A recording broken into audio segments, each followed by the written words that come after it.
Welcome to AviaDev Insight Africa, the podcast offering a window to the world of African aviation with your host, Jon Howell, CEO and founder of AviaDev Africa.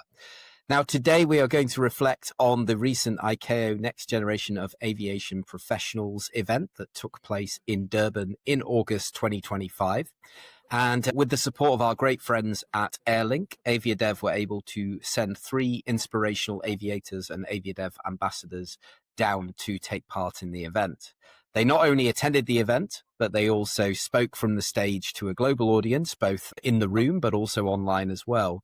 And now that we're at the end of October, I wanted to take the opportunity to really find out a bit more about their experience, how it actually went, how they reflect on that, and of course, some information for the industry as to where we go from here from the people who are the future of the industry. So in no particular order, joining me today are Mahek Shah, Ellah Wafula, and Usman Cisse. So we're going to get into this and start off with a little bit of brief introductions to those of you who may not know our ambassadors already. So Mahek, let me start with you. 60 seconds, just give us the potted history of who is Mahek, where are you up to, and we'll talk about what's next when we come to the end of the episode.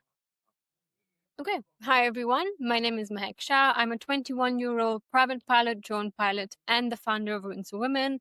I was fortunate enough to come across Jon at AviaDev in 2021 in Cape Town, where I joined as an ambassador. And thereafter, later on, I was lucky enough to get the chance to moderate the same panel I was on, the Future Leaders panel, here in Zanzibar this year. And it was a privilege, honestly. So thank you so much, Jon, and to Airlink and our partners. Now, coming on to Wings for Women, it's basically an initiative I started when I was 14 years old, back in middle school, as part of my school project. And now the aim is to offer young girls with the opportunity to get internship programs, work shadowing programs, and be connected with individuals in our industry. And I hope to do that as I grow a little bit older and also get my commercial license. So yeah, thank you so much. Amazing. Yeah, very much our AviaDev baby, Mahek, but very much what you've achieved at that age is what only many of us could have dreamed of at that point. So I'm very excited about what's coming in the future. And every time I speak to you, there's something new going on. Ellah, over to you. The floor is yours. Yeah, thank you so much, Jon. My name is Ellah Wafula. I am the founder and director of Association of Women in Aviation Maintenance in Kenya. That is AWAM Kenya. And we have been in operation for close to 4 years now, counting 2025. And I am an aircraft maintenance engineer by profession. And one thing that people don't know about me, that I am a big sister to so many siblings, close to 500 siblings actually out there. So yes, that's me. And we'll get to talk more on the podcast. Thank you. Fantastic. Thanks, Ellah. And Usman, over to you, last but not least. Thank you, Jon. So my name is Usman Cisse, and I'm from the Gambia, and I currently work with the Gambia Civil Aviation, and I've been an AviaDev ambassador from 2022. And I was honored to be one of the panelists on the ICAO NGAP Global Summit this year, thanks to the AviaDev team and Airlink.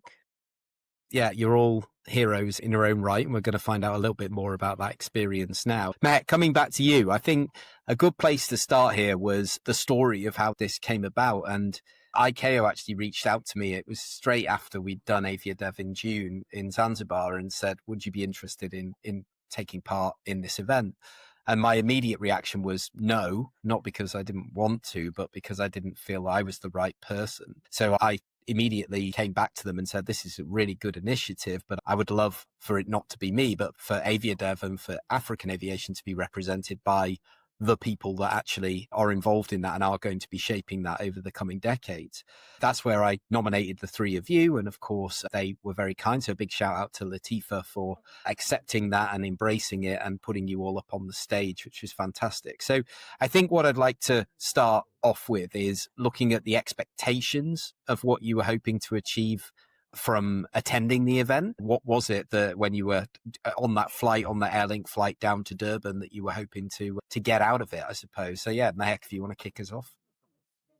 So first of all, when I heard about the ICAO conference, in all honesty, I wasn't too aware about what it was until Jon introduced me to it. And it's such an exciting opportunity. I was just excited, curious, and it was my first ever ICAO summit. I never thought a small girl from Mombasa would be able to get the chance to go on such a global platform. And being surrounded by so many global leaders and policymakers felt huge. My main goal was to just listen, learn, and represent, especially the women in the industry, and understand how international frameworks like ICAO and NGAP are being implemented in Africa. Africa, as you may think, is not as represented as the rest of the world. And thanks to people like Jon, we do have a chance through AviaDev Africa to improve connectivity and gain network and just make it a more friendlier industry. And the best part is AviaDev Africa brings in the youth, just like ICAO in the NGAP conference. And I was hoping to connect with people who are shaping the aviation's future and to understand where we, as the youngsters of aviation, fit into the industry. And how organizations, for example, like mine or Ellah's, can fit in and collaborate to make it more inclusive and accessible. Perfect. I think it's quite clear if you're part of movement, you have a foundation, you have some sort of cause. I think the interesting thing here, Usman, is to come to you with that really, because of course, it's slightly different for you. I know there are ambitions and you do a lot of this through actually a lot of the work that you do with social media, for example, right? It is all about sensitizing young people and saying, this is what aviation is. But what about you? How did it differ from what Mahek said were her objectives? So one of my expectations was to, as what Mahek has mentioned, was to see how global leaders, like the perspective they have, like where they want the youths to fit in this thing, or how they are going to make decisions for the youths. Like you cannot make the decisions for the young people without involving the young people. How we are going to get involved in the decision making, how prepared the leaders were to have that generational collaboration between the young people and the older generation. So that was some of my expectation from the event. Yeah, I think that's a really good point. And bringing you into this, Ellah, both to elaborate on what the guy said, but also how did this match up to actually what you experienced? So take us into what you were hoping, but also did it really deliver on your expectation? Just to actually add on what Mahek had said, one of the expectations that I wanted to have is get to meet with so many women in the industry who are doing amazing things. And this was actually my second conference after AviaDev 2023. I'm a very introverted person, so it was very scary for me, especially being in the panel. And it was just about getting to know how are you going to speak to the next person, how are you going to meet people, how are you going to interact with people. So the first thing I wanted to do was really get to learn from the industry people and get to be mentored as much as I can. And one thing, there's always this African saying that says it takes a whole village to raise a child. So one thing that I was actually going for is getting to have as many mentors as possible in this aviation industry, people who have already stayed in the industry for the longest time, to be able to guide me, especially with the organizations that you're having, me and Mahek. We knew that there are so many people who are already in this space who have done amazing things. But what are we going to learn from them? What about also collaborations? What can we do to make the people that we're mentoring move to the next level? And it was really amazing, actually, because we got to meet so many people and we got to interact a lot and learn a lot from that conference. Yeah, I love that point. I think something I've seen over the 10, 15 years that I've been involved, and it's not unique to Africa, is that there's a lot of great initiatives, but actually there's a lot of competition rather than collaboration sometimes across borders and even within. And I think that that is one of the weaknesses really, is that to be more successful, you do have to unite. Coming back to you, Mahek, in terms of your experience, I think what Ellah said about meeting mentors or people you've looked up to in the industry is super important. But talk to me about the sort of collaboration. Do you think that moved on and people were more open to this, or they were attending thinking, I want support for whatever it is that I'm doing specifically, I'm not necessarily willing to share? I think mostly what I saw at the NGAP conference was how honestly, a few people did come looking for funding, just as you mentioned. I had a friend back was with in Cape Town in flying school, and she had come there hoping to gain funding for her flight training. But instead, she came and made a bunch of connections, and that she also got interest in aviation management, not just the flying aspect of it, but also how it works behind the scenes and what it takes to build the industry from scratch. Also, regarding collaboration, I think, just as you said, I had made a point, I will say it blatantly once again, regarding the women in the industry, how instead of supporting each other, we want to put each other down and come out on top. it is a very competitive industry, yet instead of supporting each other, we're doing the exact opposite. So I was hoping to send that message out as well.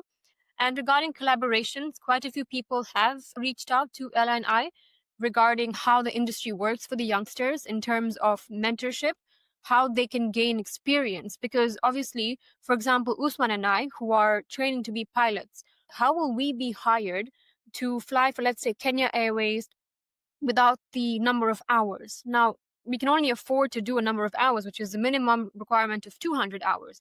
And then, but airlines want 500 hours. Where do you get that 300 from? So I think that's how we were looking at it as well for our building, or for just putting something on your CV that makes it worthwhile for you to get a job and move further in your career. So it went pretty well as well.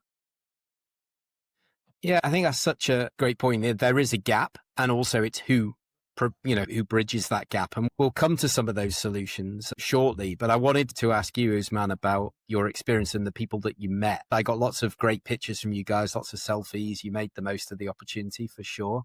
But in terms of the people you met and the people you were most excited to meet and what you got from those interactions, it'd be great to hear your thoughts on that. Yeah, I would say my experience went beyond what I expected, because the discussions were not like theoretical, but they were just action driven. And then coming to the people I met, I've mentioned generational collaboration. I was super excited to meet some of the DGs, even the SG of ICAO, which shows like they were open to speak to the young people. They were open to hear what you have to say, to hear your ideas, which was good because we need that generational collaboration. But most importantly, the most important and exciting part was meeting other young people from other countries, other parts of the world, because all of our ideas were aligned, and then coming from like different cultures and having all those ideas aligned was really an impact. So that was one of the exciting things. And then those are some of the exciting people I've met during the event. Yeah. And what about you, Mahek? Who stood out for you? You've talked in generalities. If you had to name names, also some of the memorable experiences that you had. Before I do that, I have proof to what Usman just said. I remember using my phone during the panel to look at my notes that I'd made.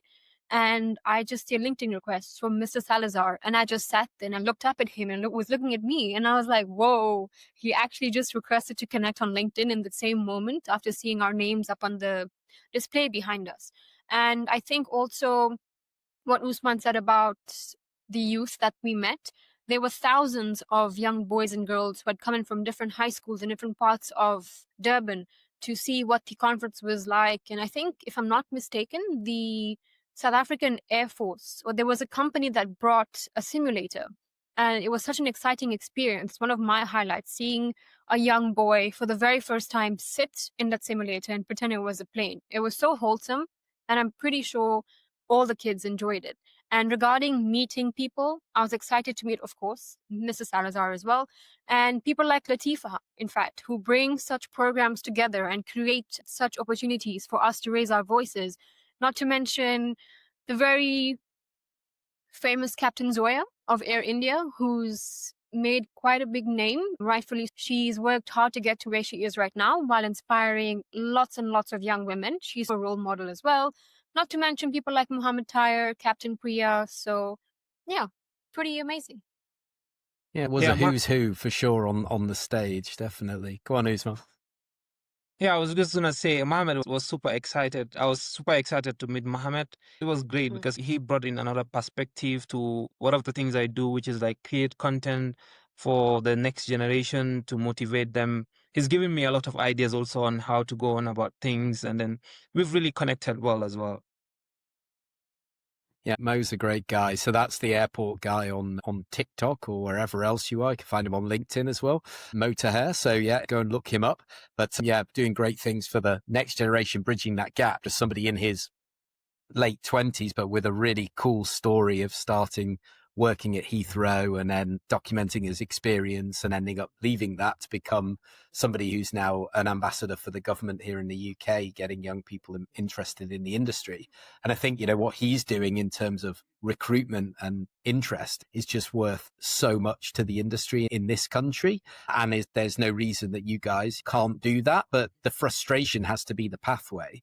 And that is what you both alluded to. And I think that is where I wanted to go to next. I know we've lost Ellah for the moment. We'll hopefully get her back, but I'll come on to you guys about that in terms of the impacts, because I know this as an event organizer. You get very excited, you deliver the event, everybody's buzzing, you make the connections, but it isn't about what happens in those 2 or 3 days. It's what you do with those connections and how you move that conversation forward.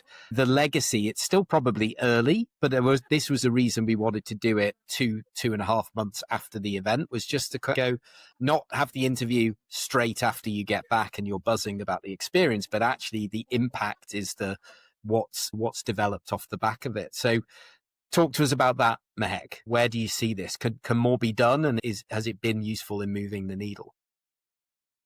That's a very good question, actually. Regarding the impact, I believe it was made during the conference as well. Legacy would be a different story. A very big shout out to Aaron Munetsi. He, in fact, gave us a good 15 minutes of his panel to speak more about what we were talking about in our panel. And he straight up just took the mic, walked down to the audience and where we had a table, and he was like, I'm not going to talk. We'll let the younger generation talk because this is for them. It's not for people like us. And it was pretty impactful because people were still buzzing about what we spoke about. In fact, we had a lot of people come to me and Usman. We were in the same panel, actually, to ask what we had discussed about and for the key pointers, like meeting notes. What did we discuss? Why did we discuss it? And how can they use that to then build their companies, for example, or how they can do better as an individual to help the younger generation improve and be more validated as well. And I think regarding legacy, you're right. It's a bit too soon to say that, but I just took some time to email the people that I met just a few weeks ago. And one of them was Aaron again. And I was especially thanking him again for the opportunity to speak at the conference on behalf of, literally on borrowed time. And he told me he had met Latifa at the ICAO conference in Montreal, and they were still speaking about what we spoke about in our panel. So regarding legacy, it's slowly going to build like that. And we're hoping to see a lot more action being taken after our key pointers. It's good to hear that it's being talked about, but it is bridging that gap, isn't it? It's that, what is the pathway? Because there's nothing crueler than you showed that young boy getting in the simulator, having that experience, and you say, where do I go to here? And you sometimes in certain countries you say, I don't really know. You've got the Air Force, being a pilot's expensive. Do you have the money? Do you have the flight school in the country? And it shouldn't be that every pilot that comes through has some crazy story about how they were able to bootstrap their way to the cockpit. For you, Usman, as a pilot, like, how do you see it? Because of course you've been through this as well. Yeah, so before coming to that, about impact, I've seen it's encouraging to see the momentum has been carried from Durban all the way to the ICAO Global Summit this year. As I mentioned earlier, most of what was discussed was not just theoretical, it was action driven.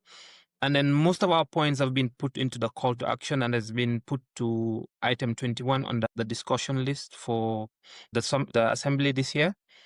So that has also been very important because we can now see that it's not just a side discussion. Like NGAP is not just a side discussion. NGAP has now transformed to discussion in the high levels. But also in terms of being a pilot and that perspective, what you get mostly from young people is what they want really is the action to happen. Like we have seen in Durban, the South African Air Force bringing their simulator on site and having kids experience that. If we can have more of that, it's like hands-on. Like Aaron would say, this generation want it sharp. We want it sharp. If we can have that support to be able to execute whatever we've been discussing and whatever is going to ignite that passion out of the young people, that is really important. Let's have that. Ellah, you're back with us, which is fantastic. And we were just talking about the experience, but not just the experience on the ground, but actually the impact and what's going to come out of this. Before we get to what needs to be done, just the impact of an event like the NGAP event. What do you think, from your perspective, the legacy of an event like this is? Because, of course, yes, it was 2.5 months ago, but I was saying that the things that happen on site in Durban is not necessarily what's important. It's what happens as a result of the conversations. And Usman was filling us in on, this was taken to ICAO to the big meeting that they had there in September of these type of events? How big can it be for the continent? So for me, I think an event like this provides platforms for people who don't have a voice. Let's say we are actually working in a community and not all these people will have that chance to actually go for these conferences and speak out on what they want to do. But us being able to be there and speak on behalf of them, it's like providing or being that voice for people who are not able to reach there and for people to listen. And actually, one of the stories that I said there was about this drone lady. And I didn't know that these girls actually follow us on social media. And when we were back in Kenya, getting to see how excited these girls were that their stories were actually heard out there. And it actually brought people to us who are like, oh, these are the things that are actually happening in Africa. They did not know things like this happen. And this actually brought in a lot of people coming in to say, how can we work together? How can we collaborate? How can we help? So it is very impactful in its own way. So that was very impactful for me. Yeah, that's the tangible element is these experiences. And I think because of the world we live in now, that is a huge advantage that because we have social media and that always on and that always engaged side of things. Have you found this, Mahek, with content that you've put out that you've suddenly, it's not all about the vanity of growing the follower count, but actually the right people are engaging. You can leverage those relationships and it's getting the word out a little bit wider as a result? Oh, absolutely. In fact, I had a very special moment back in Durban. One of this classmate I was talking about, how she came for funding but ended up with a mad interest in aviation management. She had dropped me a random message saying, there's someone who wants to see you. And I'm like, excuse me, what's going on? And she was like, there's this girl who's been following Wings for Wind for the longest time. She is from South Africa and she's super impressed by your work. And I was like, hang on a second. I'm only going to get there in 45 minutes. And I managed to see her for a bit and interact with her. And it was very special.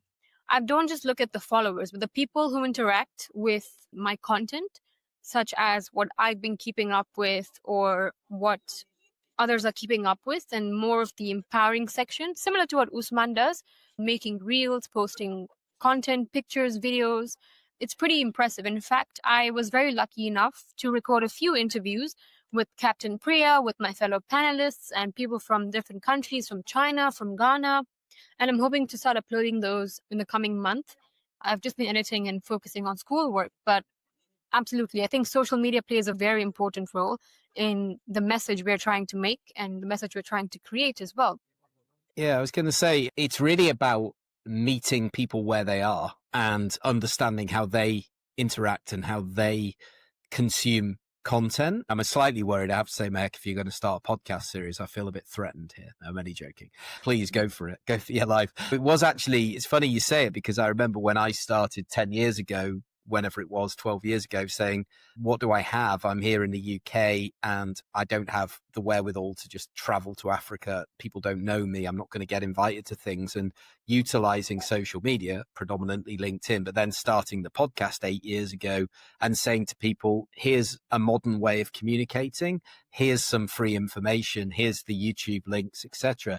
It's very similar. And I think if we all do that together, that's a really good way to keep people engaged year round, but also make them feel not just engaged, part of the conversation, because that's what Ellah said about you were there almost representing. You felt the weight of all those young girls and young people that you've worked with. You're saying, I'm here on their behalf. And that was exactly why I nominated the three of you, because I was like, I can't represent that. You guys know, and you're much more relatable as people who've had an experience that is much more relatable to the young people that you are there to inspire. And it's that whole pay it forward thing, which all three of you do, because you do have that kind of selfless streak of, yes, I'm in the process of building my own thing, but as I'm doing that, I want to bring in and inspire that next generation. And I think that's what's so commendable. So what about you, Usman? Talk to us a little bit about what the industry needs to do, because I think you've got some quite strong views on how do we get this message over. How do we empower the next generation? How do we get those decision makers to get the youth in the room to have those conversations? You said it so well before. you can talk, if that's all right, Ellah. All right. Okay. Ready? Ellah, you're back with us, which is fantastic. And we were just talking about the experience, but not just the experience on the ground, but actually the impact and what's going to come out of this. Before we get to what needs to be done, just the impact of an event like the NGAP event. What do you think, from your perspective, the legacy of an event like this is? Because, of course, yes, it was 2.5 months ago, but I was saying that the things that happen on site in Durban is not necessarily what's important. It's what happens as a result of the conversations. And Usman was filling us in on, yeah, this was taken to ICAO to the big meeting that they had there in September. Of these type of events, how big can it be for the continent? So for me, I think an event like this provides platforms for people who don't have a voice. Let's say we are actually working in a community and not all these people will have that chance to actually go for these conferences and speak out on what they want to do. But us being able to be there and speak on behalf of them, it's like providing or being that voice for people who are not able to reach there, and for people to listen. And actually, one of the stories that I said there was about this drone lady. And I didn't know that these girls actually follow us on social media. And when we were back in Kenya, getting to see how excited these girls were that their stories were actually heard out there. And it actually brought people to us who are like, oh, these are the things that are actually happening in Africa. They did not know things like this happen. And this actually brought in a lot of people coming in to say, how can we work together? How can we collaborate? How can we help? So it is very impactful in its own way. So that was very impactful for me.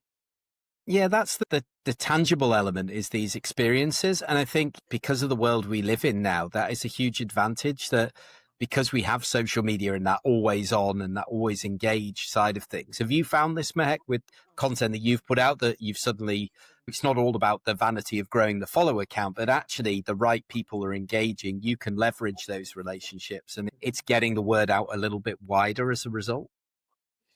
Oh, absolutely. In fact, I had a very special moment back in Durban.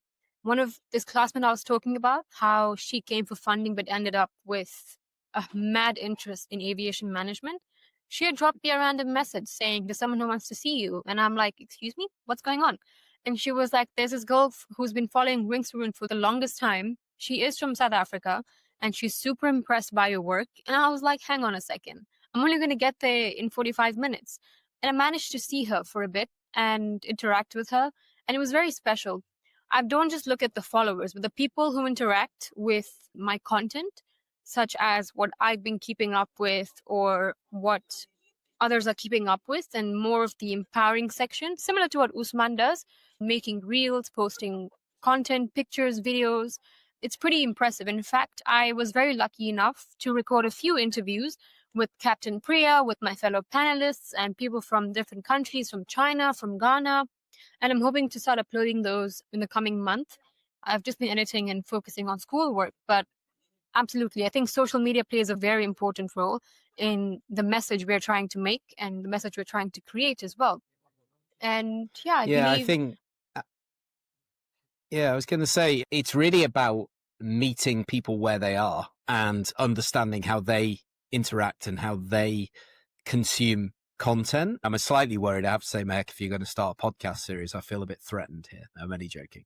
Please go for it. Go for your life. It was actually, it's funny you say it, because I remember when I started 10 years ago, whenever it was, 12 years ago, saying, what do I have? I'm here in the UK and I don't have the wherewithal to just travel to Africa. People don't know me. I'm not going to get invited to things. And utilizing social media, predominantly LinkedIn, but then starting the podcast 8 years ago and saying to people, here's a modern way of communicating. Here's some free information. Here's the YouTube links, etc. It's very similar. And I think if we all do that together, that's a really good way to keep people engaged year round, but also make them feel not just engaged, part of the conversation, because that's what Ellah said about you were there almost representing. You felt the weight of all those young girls and young people that you've worked with. You're saying, I'm here on their behalf. And that was exactly why I nominated the three of you, because I was like, I can't represent that. You guys know, and you're much more relatable as people who've had an experience that is much more relatable to the young people that you are there to inspire. And it's that whole pay it forward thing, which all three of you do, because you do have that kind of selfless streak of, yes, I'm in the process of building my own thing. But as I'm doing that, I want to bring in and inspire that next generation. And I think that's what's so commendable. So what about you, Usman? Talk to us a little bit about what the industry needs to do, because I think you've got some quite strong views on how do we get this message over, how do we empower the next generation, how do we get those decision makers to get the youth in the room to have those conversations. You said it so well before. Yeah, to me, like what I said before, it's for this thing to work, it's generational collaboration. And then for generational collaboration to happen, it has to start from mentorship. Mentorships have to be intentional. We wouldn't be where we are today without mentorship. And then more collaboration between the older generation and the younger generation. And then we need more structured pathways, like especially coming from a region in Africa, we don't have like structured pathways. So the industry needs to work on these things like mentorship, from mentorship to internships, to scholarships, to policy involvement. Don't just invite us to sit and listen. We want to contribute. We want to be leaders as well. We want to add to the decision making that you guys are going to do. Like tap the on tap. Like, we involve the youths. We are more innovative than 10 years ago. Today, what do we call them? Generation Alpha. No, is something that I don't know. So it's so many things I can learn from them. I always scroll on TikTok and I start seeing cappuccino butter. It's something I don't know about. So there's some innovation that they can bring in that I don't know about. So I can also bring in the same to what the older generation don't know about. Because there's a generational gap. So we need to bridge that gap by having that collaboration. And then what brings that collaboration is the mentorship, the internships. We need to learn from each other. So that's how we are going to grow this industry. Yeah, great. I think if every leader, everybody ever said, I'm going to mentor one person, or I'm going to give some of my time so that somebody else either doesn't have to struggle like I struggled, or can have a bit of support to go through. And there are so many people I know who do this, and they're very quiet about the way they do it, but there's definitely more that can be done. And ultimately, this is your industry. That's the way I look at it, is it's not the industry of the older generation, because they won't be in that industry. They shouldn't be formulating the future of an industry that requires, we read it every year in Boeing's report and Airbus's report and Embraer's report, we need this many hundreds of thousands of maintenance engineers, this many pilots, etc.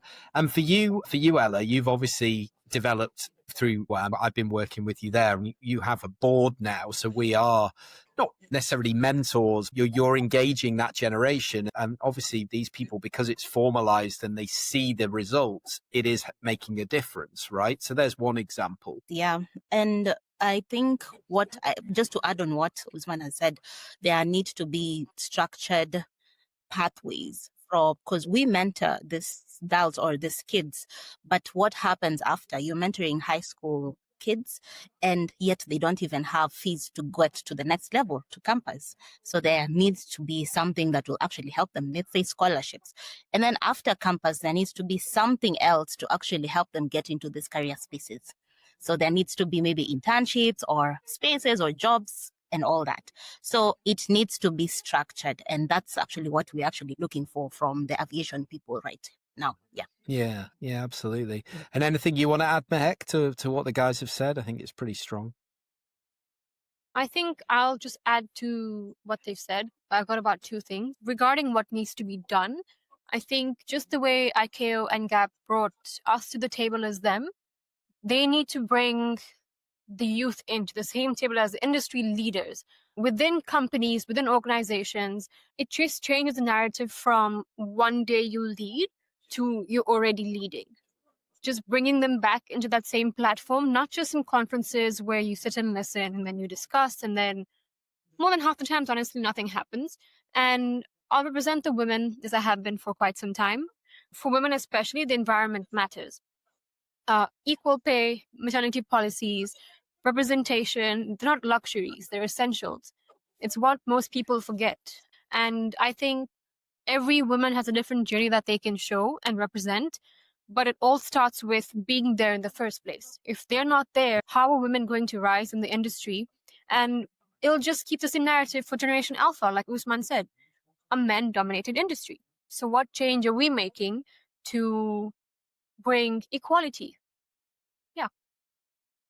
Yeah, brilliant point. It's so difficult. And I'll be honest, as an event organizer in the space, when we want to put the program together, it's very hard to create some sort of equity in terms of representation when actually, if you look at the airline structure or the airport structure at sea level, the vast majority are male. So you have to represent the industry you represent, whether you think that's the right structure or not.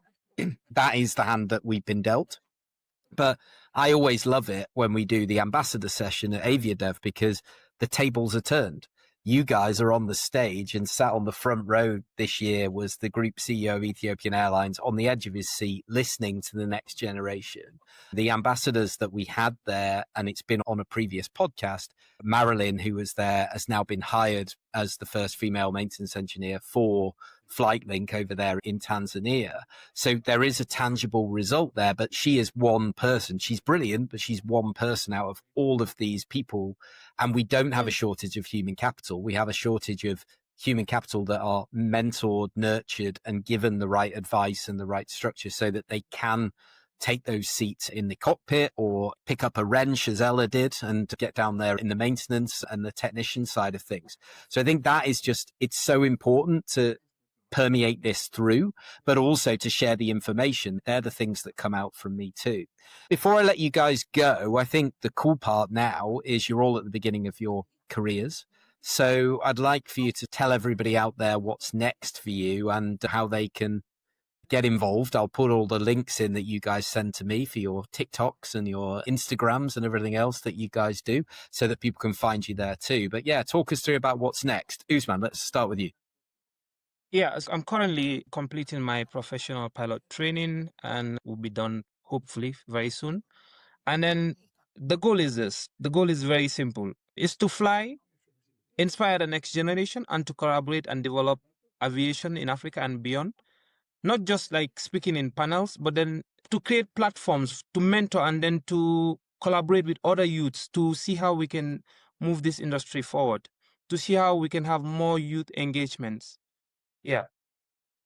I love it. I love it. Yeah. Big picture, no doubt that you'll achieve it. Ellah, what about you?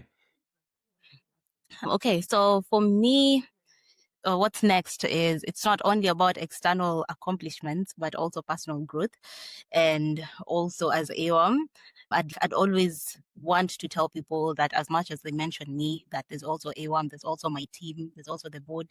So what we are trying to do is to run programs that are putting people out there, these young people out there, their innovative self, their ideas that are coming to life. It's not just about inspiring this young generation, but what else can we do for them? There's actually a program that we're going to announce soon, which is the Global Innovators Challenge, that is really going to help a lot of young people who have lots of ideas on sustainability, and I'm sure they're going to benefit from it. So we have moved from just inspirational and mentorship to actually the action part of it. And also for me and my team, also on personal growth, mental health is actually crucial out there. So we want to actually just be in the moment. As much as we are growing, also we are also checking on our personal growth, both spiritually, financially, on leadership, getting to learn from mentors out there. So yes, it's all about me, my team, and also the organization. I love it. I love it. So Mahek, over to you. I've been dreaming big since I was 14, so please excuse me if I do go overboard. I've just learned that dreams are very much possible. This has been the greatest year of my life so far, beginning January 2025, and hopefully till December 2025 when I complete my 3 remaining exams for my commercial pilot's license. But one of my good mentors, shout out to Rafilway, we were speaking for a very long time, something Gen Z's called DMCs. And I borrowed one thing from her, which she said was, I value 3 things in life: flying, academia, and giving back. So regarding that, I would still love to be more educated. I would love to get a bachelor's degree. I would love to do a diploma of any sort in aviation and just gain more extensive knowledge on how this industry works. Regarding flying, I would like to be a fully fledged commercial pilot, hopefully Kenya Airways, if you're seeing this, hi, as well as giving back through Wings for Women. I would love, love, love to have hundreds of girls get the same chances that I have gotten this year to speak in panels, to get more connections, mentorships, and also do what they love doing. So maybe, as Ellah said, aircraft maintenance engineer or ground handling or operational staff or dispatch, you name it. I would love to give them a platform to at least get a chance to apply and get an equal opportunity to, as the men, to join so-and-so industry or so-and-so company.